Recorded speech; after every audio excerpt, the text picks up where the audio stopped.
Ma pâte est magnifique, très fière. Allez, j'enfourne à taude. Je rajoute graines de pavot, millet, tournesol. Bonne fournée à toi. Hein. Fournée, furnarius en latin, fourme en français, qui a donné fromage, hein, de là la fermentation, et contraction de ferveur, puisque c'est ce qui bouillonne. C'est une manière de parler du feu et du four. Hein. Le four, c'est celui qui arrive en bout de chaîne, où on a retiré tout le M et le R qui allait derrière, ça donne le four, mais qui est la contraction de forum. Hein. Le forum, l'agora si vous préférez, mais le forum plus particulièrement, comme sur Internet, c'est un endroit où bouillonne l'esprit humain, bien entendu, et qui forme le corps social, hein, ou la solidarité. Vous voyez, on solidifie, solidaire, solidarité. Il y a soleil dedans, du coup, puisque c'est le lieu de cuisson, l'église, à la base. Hein. On mange des petits hosties tout ronds face au soleil, à l'Orient.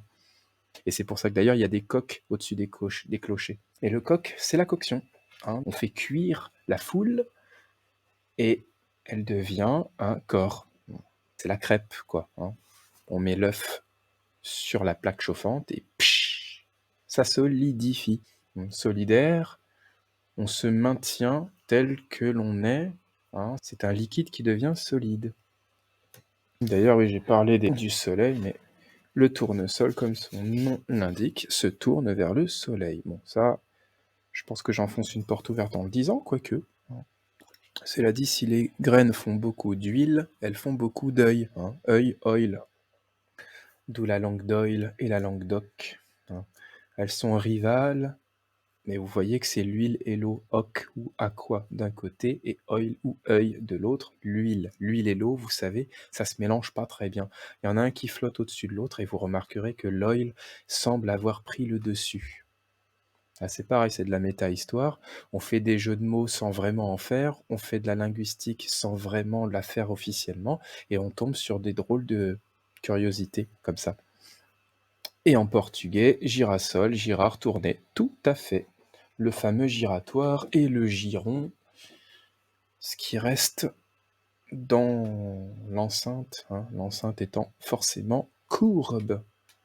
Hein, enceinte à comprendre dans les deux sens du terme, être enceinte, et l'enceinte, c'est celle qui contient. Hein, c'est la palissade du village gaulois. Ou des châteaux forts, hein, ça marche aussi, une place fortifiée, une place inviolable, donc chaste, hein, qui a donné chasteau, donc château. Castel, Castelnau, blablabla, tout ça, tout ça. Mais le vocabulaire est d'une simplicité biblique, c'est le cas de le dire. La langue moderne nous offre des myriades de mots pour systématiquement des idées très simples à la base. On pourrait se contenter de peu de mots dans l'absolu. Le souci, c'est d'arriver à détecter l'allusion. En fait, moins il y a de mots, plus il y a d'allusions. Et le problème des allusions, c'est que vous voyez, on est toujours juste à côté de l'illusion. Hein, donc pour pas se faire d'illusions, il faut éviter les allusions, hein, ce qui revient quasiment au même mot d'une certaine manière. Et pour élucider le mystère, hein, puisque illusion, élucider, vous voyez, c'est le même mot qui a encore dérivé. En fait, on essaye de ne pas perdre le contexte. Alors, on trouve un orthographe, on trouve une manière de rajouter un terminus au terminus du terminus, on fait des mots à rallonge, prendre une manière de le prononcer plus du sud, plus du nord, plus de l'est, ou plus comme tel migrant de tel siècle, et puis on lui donne une orthographe pour faire comme si c'était un autre mot, alors qu'en fait c'est le même à chaque fois, puis ça fait des dictionnaires après avec je sais pas combien d'entrées dedans, pour faire croire que c'est des idées différentes. Mais c'est la manière de parler, puisque le français est très plastique. Quand on parle, on a le choix. Pour dire une même idée, vous pouvez vous y prendre, soit en changeant un mot par un autre, en prenant un synonyme, soit au lieu d'utiliser une conjugaison du verbe, vous faites un infinitif, soit vous vous basez sur le contexte pour faire un changement d'ordre dans les mots. On peut les mettre comme vous avez dit. Belle marquise, vos beaux yeux me font mourir d'amour.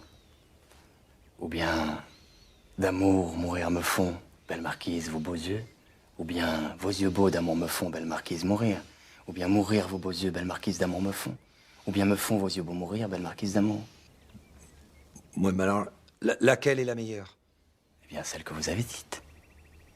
Belle marquise, vos beaux yeux me font mourir d'amour. Incroyable. Et elle m'est venue du premier coup. Il me semble quand même que le français, si c'est une langue diplomatique depuis des siècles, c'est peut-être pas non plus pour rien, a priori, hein, il doit quand même avoir un aspect technico-plastique évident, sinon on aurait choisi un autre truc. Je vous ferai voir ma grosse gondole et ma belle tour de Pise, et puis je planterai ma grosse fourchette dans vos rêves de lit.